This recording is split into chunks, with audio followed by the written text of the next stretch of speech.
各位同學，大家好，我係不倒精神先生，好開心見到大家對學習的投入。同學們不但能夠主動學習，更能逐步建立自主學習的習慣。現在，我們一齊回顧一下豐富多元的學習經歷啦。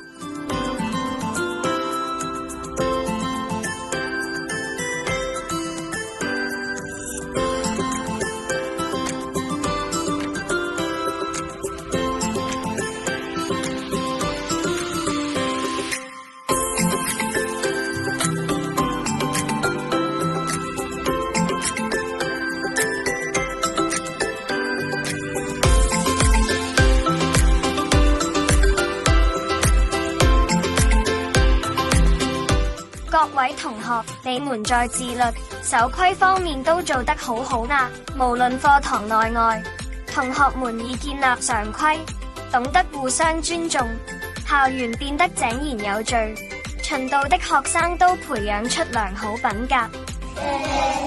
天賦是我飲食，給我享受，加我能力。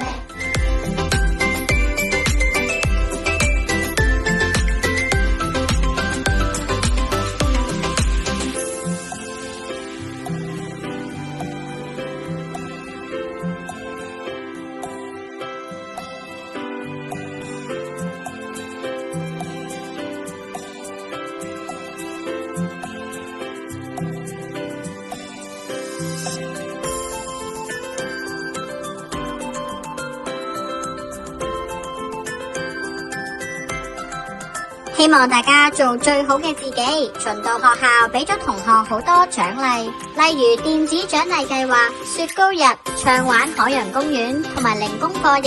開心校園，靠晒你啦！